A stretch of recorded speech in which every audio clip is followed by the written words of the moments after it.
प्रेरक कहानी। घमंड की वजह से दूसरे सभी गुणों का महत्व हो जाता है कम। इस बुराई से सब कुछ बर्बाद हो सकता है। 2 वर्ष पहले एक संत ने राजा से कहा कि आप जिसे सबसे कीमती मानते हैं वो मुझे दान में दे दीजिए। राजा ने संत का कमंडल सोने के सिक्कों से भर दिया। एक संत हमेशा घूमते रहते और लोगों को धर्म कर्म के लिए प्रेरित करते थे। घूमते घूमते वे एक ऐसे राज्य में पहुंच गए जहां के राजा बहुत दानी और धर्म कर्म करने वाले थे, लेकिन उन्हें अपनी शक्ति पर और धन पर बहुत घमंड था। संत उस राजा के राज्य में ठहर गए। कुछ ही दिनों में राज्य के काफी लोग संत के पास पहुंचने लगे थे। संत अपने अनुभव से लोगों की समस्याओं का हल बता देते थे। उनके उपदेश सुनने के लिए लोगों की भीड़ लगने लगी थी। जब ये बात राजा को मालूम हुई तो उसने संत को अपने महल में भोजन के आमंत्रित किया। संत राजा के महल में पहुंच गए।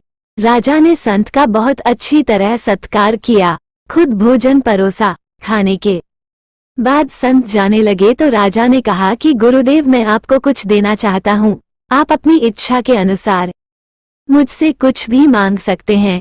मैं आपकी हर इच्छा पूरी कर सकता हूँ।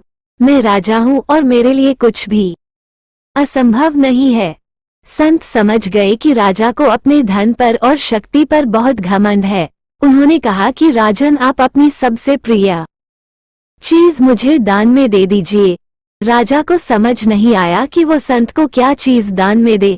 उसने सोने के सिक्कों से संत का कमंडल भर दिया। संत ने कहा कि राजन, मुझे धन नहीं चाहिए, मुझे पैसों का लालच नहीं है, आप मुझे अपना अहंकार दे दीजिए। घमंड एक ऐसी बुराई है जिससे हमारे सभी गुणों का महत्व खत्म हो जाता है। इस बुराई की वजह से आपके भी सारे गुण महत्वहीन हो जाते हैं। राजा को घमंड से बचना चाहिए। आपके पास जो भी धन संपत्ति है उस पर आपकी प्रजा का भी हक है, क्योंकि राजा के लिए उसकी प्रजा का सुख ही सर्वोपरि होता है। अपनी प्रजा की सेवा निस्वार्थ भाव से करें, तभी राजा का धर्म पूरा होगा। राजा को संत की बात समझ और उसने घमंड छोड़ने का संकल्प लिया।